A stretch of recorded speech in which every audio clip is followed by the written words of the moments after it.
naging interesado ako in a way na nakikita ko kung ano yung pagkakaiba ng maganda sa hindi. Nung one time may nakita akong puro black na t-shirt. So nag-start ako from there. Naisipan ko, why not gawin ko tong mas more creative pa rather than plain black shirt. Nag-handpaint ako ng mga damit. Nag-try din ako mag-bleach ng damit.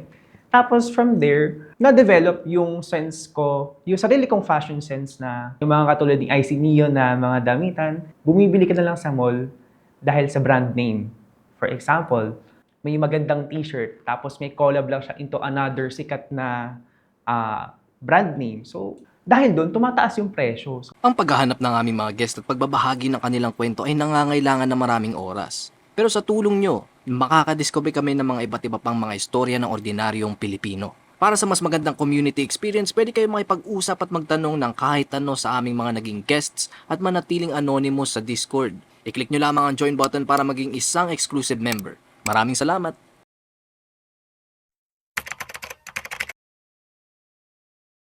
isang mapagpalang araw po sa ating lahat.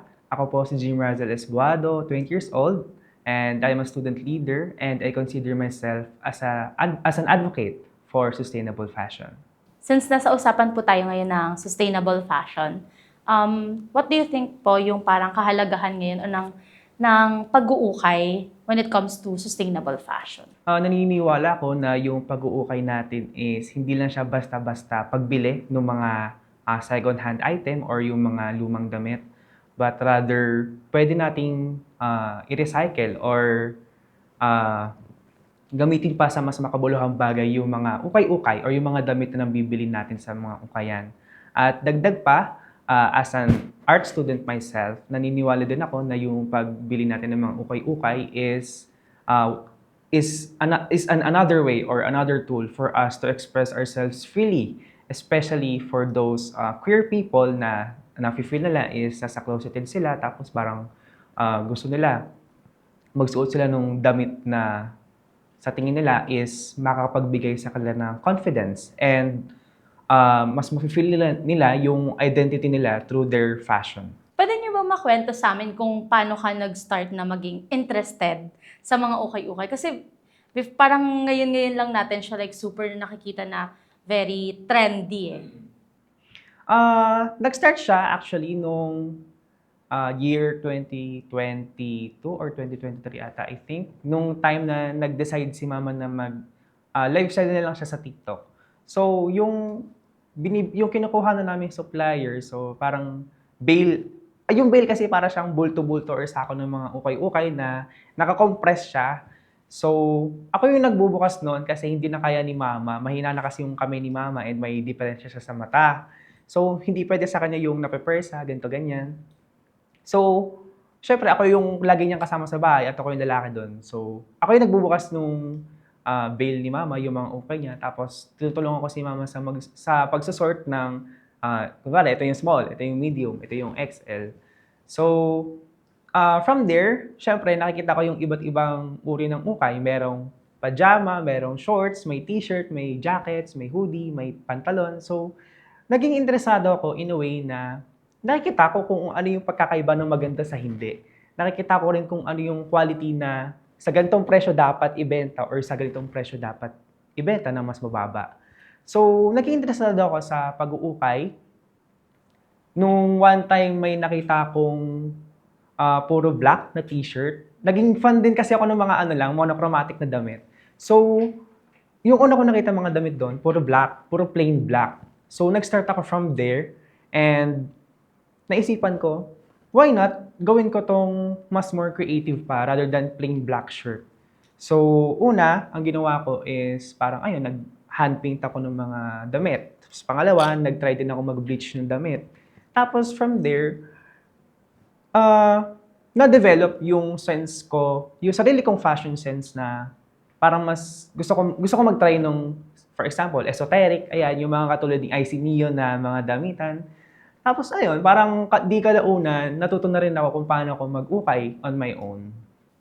So, ibig sabihin parang nakatulong din yung ukay-ukay sa'yo during the time na nag-experiment ka ng parang sense of style or parang fashion style na? Kasi ayun nga, gaya po ng nabanggit ko kanina, nag-start po ako from plain lang. Like, yung, alam mo yung ano, mga naka-jogger pants lang na ang sisikip ng mga, ano, yung mga nasa binti na pantalon. So, nag-start ako doon. Tapos, ayun, parang, nung nalaman ko na, ah, sa mga okay na yun, may mga baggy pants, ganyan, may mga almost mukhang palda na sa sobrang laki ng pantalon. So, doon na-develop yung sarili kong fashion sense.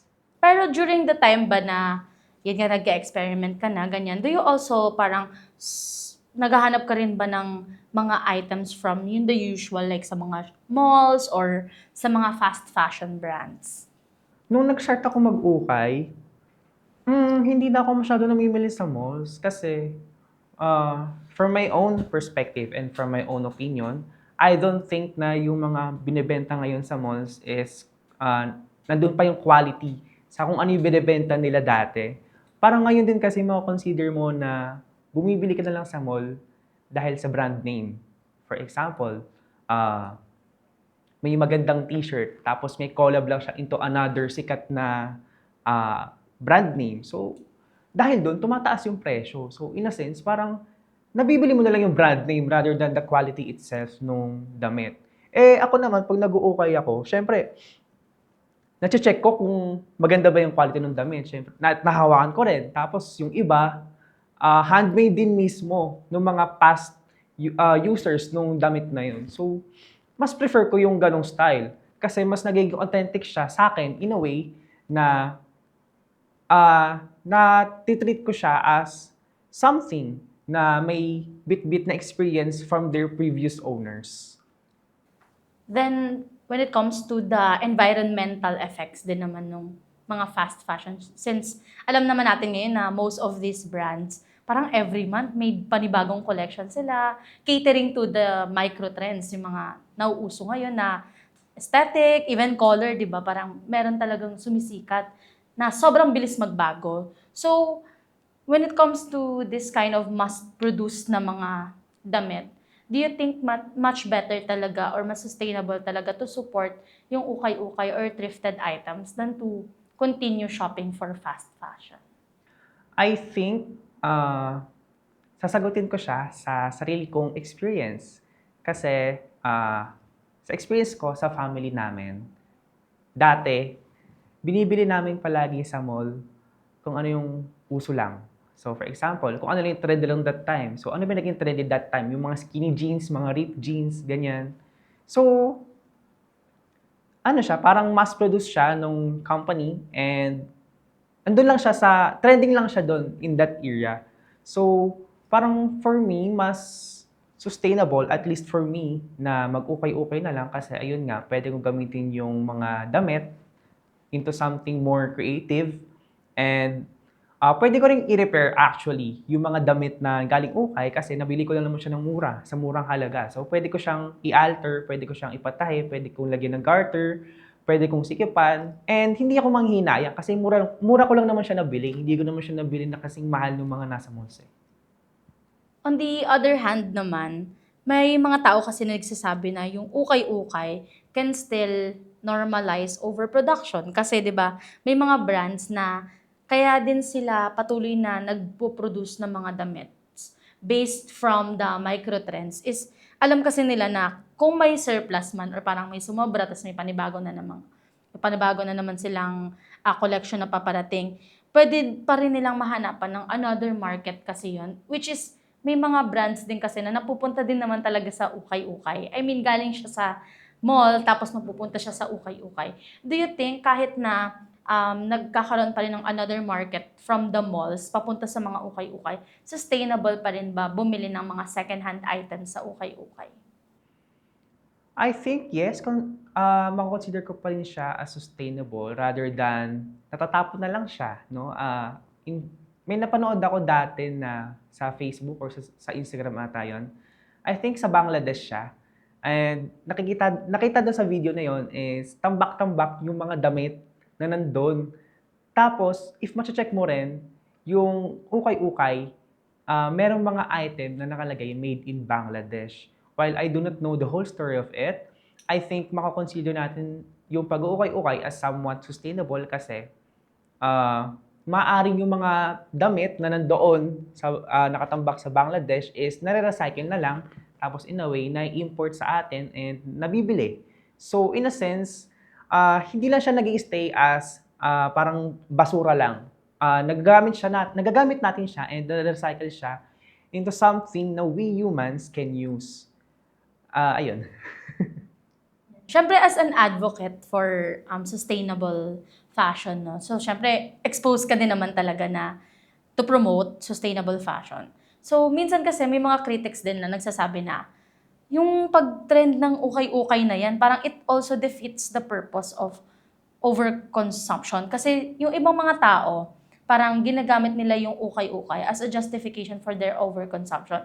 Like for example, they buy 10 different thrifted items compared to buying only one item from fast fashion. So parang in a sense, nag-overconsume sila, which we don't know if yung mga items ba na to magagamit talaga nila in the longer run or baka may iba doon na binili lang nila because mura siya, tas hindi rin pala magagamit.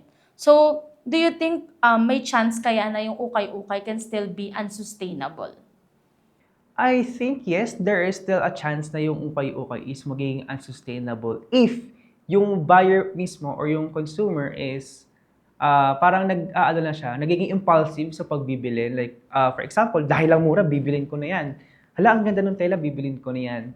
Dapat tayo as consumers, nag-iisip din tayo critically kung magagamit ba natin siya in the long term or talagang gusto lang natin to bilhin dahil gusto lang natin. Dapat malinaw din sa atin na kapag bumibili tayo, hindi lang ng ukay-ukay. Dapat malinaw sa atin kung bumibili tayo ng anything na item is makakabuti talaga sa atin. At personally, as someone na may business ng ukay-ukay or si mama may business na may ukay-ukay, yung mga ukay-ukay kasi namin, parang hindi mo maiwasan na may tapon yon, like may damage, hindi mo mabebenta, hindi mo maiwasan yon. So ang ginagawa namin doon, para na rin matulungan namin yung mga neighborhood namin. Since, ayun nga, navotas yun eh. So, syempre, may mga slums doon, may mga squatters, ganito ganyan, may mga mababa lang yung sahod, ganito ganyan. So, yung mga hindi namin mabenta na damit, iniipon namin yun. Tapos, pinimibigay namin sa kanila. Ano yung ginagawa nila? Nire-refer nila yon on their own, tapos binibenta nila ng mas murang halaga. Like yung mga 5 piso lang, 10 piso lang. So, tinitreat namin yung ukay-ukay, hindi lang basta nga pagbili nun, but we can use ukay-ukay itself to help others na magkaroon ng source of income. And I think in that way, in that manner din, mababawasan natin yung environmental waste, lalong-lalo na kung marunong tayong mag-recycle mismo on our own. Since namulat ka na no, sa ganung klaseng livelihood din ng mother mo na, yun nga, bumibili siya ng mga, yung bulto-bulto na mga ukay-ukay. Ano naman yung opinion mo dun sa mga tao na tinitake advantage nila yung mababang presyo ng ukay and then they will proceed to reselling it sa mga different social media platforms. Tapos sobrang laki ng patong. Like, very talamak to, very trending to na bibili nila minsan sa mga ukay na parang 50 pesos, 10 pesos, 40 pesos. Then they will sell it sa mga social media platforms as 400, 500, and sometimes minamarket pa nila as vintage, as Totoo lang rare po. find. Dami yun sa IG. Mga bag. Ang opinion ko dito is, lumaban sana tayo ng patas. Dahil, ayun nga, lugmok na yung ekonomiya ng bansa. So, huwag na natin i-take advantage pa yung isa't isa. But rather, we should help each other out kung paano tayo makakaalis sa siklo or sa paulit-ulit na nangyayaring korupsyon or yung sirang ekonomiya dito sa ating bansa. At naiintindihan ko actually na siguro kailangan lang rin nilang kumita. Pero hindi kasi tama yung or hindi ethical way yung ginagawa nilang pag over-increase ng price ng mga ukay or yung mga items na nire-resell nila sa ibang mga consumers. And siguro, mako-consider ko pa yun as somewhat justifiable if talagang na-improve nila yung quality or customized siya na ginagawa. Pero if you're going to sell it na kung paano mo siya binili tapos ibebenta mo ng mas mahal, ano yun, parang ang kapal mo ng mukha mo magbenta ng mahal ng ganun tapos ang pangit-pangit ng quality, hindi mo man lang inayos, hindi mo man lang ni-repair. So, I think magiging justifiable lang talaga siya if inalter mo siya, pinaganda mo siya, inayos mo siya, ni-repair mo siya, or kinostomize mo siya in your own way, and nare-retain doon yung sarili mong brand as a seller.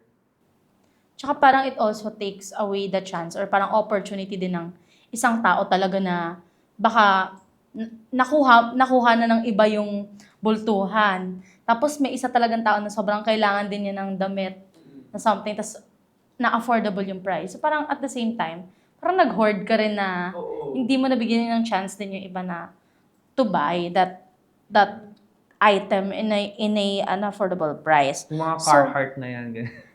actually, Di ba? Mamahal, Diyos ko. 2.5 isang jacket, Diyos ko.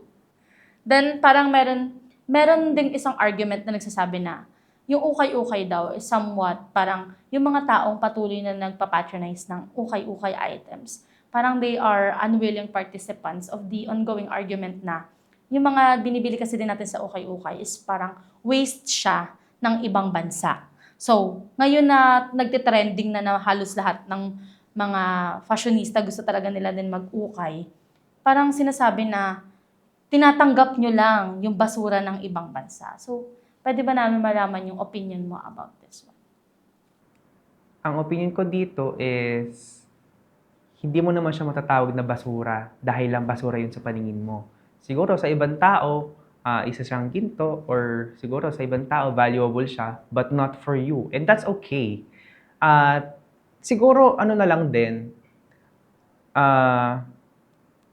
wag nating pakialaman yung mga tao kung ano yung gusto nilang bilhin, kung ano yung gusto nilang gawin, kasi pera nila yon. And kung for you, it is a waste, then for them, siguro it is a treasure. And when we talk about, yun nga, clothing waste, since nasa usapan na tayo ng clothing waste, syempre, it's easy na i-point fingers lang natin yung consumer. Ganon. Pero sa usapin kasi ng fast fashion, do you think yung accountability is more on the consumers na nagde-demand ng mga mass-produced items kasi depende sa microtrends? Or is it more the accountability din ng mga producers kasi sila yung patuloy na nagpo-produce ng mga items na to? I think both of them should be accountable kasi unang-una, yung mga companies na yan, hindi dapat sila nagmamass produce dahil lamang sa pera. Dapat nagkakaroon or nagwo-work yung law of supply and demand. So kapag may demand, doon ka lang dapat supply. And at the same time, sa mga consumers din naman, naniniwala ako na dapat maging accountable din tayo sa pagbibili at pag re-regulate ng proper environmental waste, hindi lang sa ukay-ukay, pati sa ibang mga produkto na binibili natin. And I think tayong consumers din is maging practical tayo sa pagbibili ng mga product at mga kinokonsume natin in our everyday lives dahil kahit siguro hindi tayo aware sa kung ano yung magiging impact nito sa ating environment, meron at meron pa rin magiging impact nito and nagiging domino effect siya hanggang sa lumaki na yung magiging problem natin na in terms of environmental waste. Kahit sobrang dami na nung mga ukay-ukay and thrift stores dito sa bansa natin, as in, sobrang dumami talaga siya. But, surprising din, no, sa ating batas, yung commercial importation talaga ng mga used clothing is pinagbabawal talaga siya. Which, parang, in a sense, illegal talaga yung ukay-ukay sa bansa kasi it is technically considered as smuggling siya kasi hindi siya legal. So, as someone na very involved sa usapin na sustainability, anong stand mo about this?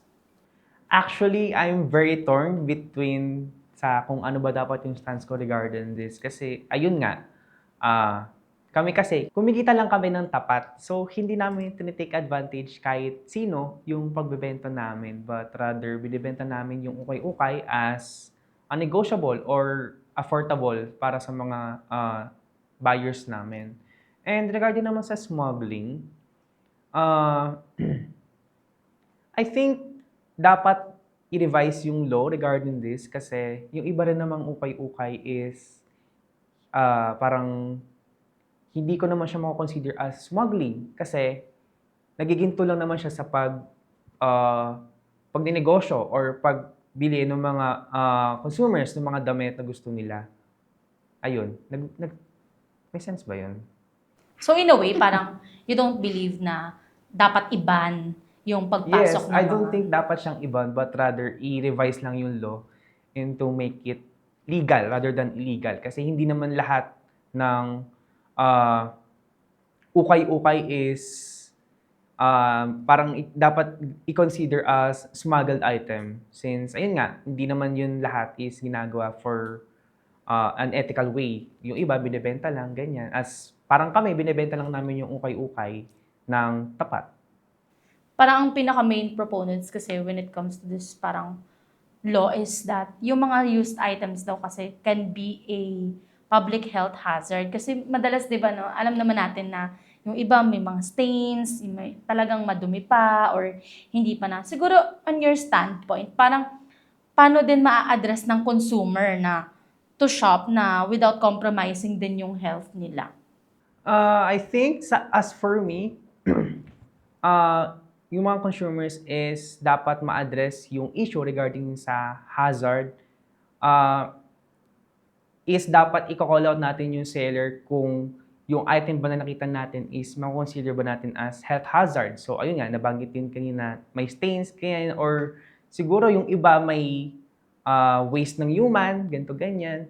And I think, dapat i-call natin na maging accountable yung seller na hindi dapat nila binibenta yung mga ganitong items. At dapat mas nagiging mahigpit sila sa pag-check or pag-cross-checking ng items na binibenta nila and hindi dapat nila binibenta or inaalok sa mga consumer yung mga ganong klase ng item. Para sa ating last question, no? Sa tingin mo, parang paano mababalance ng isang consumer yung paggamit niya ng ukay-ukay items is a form of self-expression and creativity, but at the same time, not contributing dun sa ongoing na problema natin sa extensive talaga na clothing waste? Ayun, gaya ng sinabi ko kanina, dapat tayong consumers is marunong tayong mag-manage ng consumption natin and hindi dapat tayo nagiging impulsive sa pagbibili ng mga damit. And as a queer person myself, I am bisexual and I have a feminine and masculine side. And kinoconsider ko yung ukay-ukay as a way for myself to freely express what I feel. At hindi ako basta-basta bumibili ng mga damit dahil lang nakita ko na maganda siya. Iniisip ko kung makakapag-boost ba ito ng confidence sa akin or hindi. At the end of the day din naman kasi parang mas nagmamatter kung ano yung mafe-feel mo, hindi kung ano mafe-feel ng ibang tao towards you. And as long as mafe-feel mo na confident ka, as long as you feel na you are being true to yourself, then yung kung ano sasabihin ng ibang tao, it doesn't matter. Maging mindful lang din talaga tayo sa pagbibili ng mga items and as much as possible, naniniwala din ako na yung community ng LGBTQIA+ is maraming creative person dyan. And pwede na lang gawing into something more creative yung mga nabibili nilang ukay rather than over-consuming ng mga ukay-ukay products. Kung gusto nyo manood ng mga dokumentaryo galing sa mga interviews namin, huwag nyong kakalimutang i-check ang isa pa naming YouTube channel, Off the Record Beyond Borders. I-click nyo lang ang link sa description. Maraming salamat!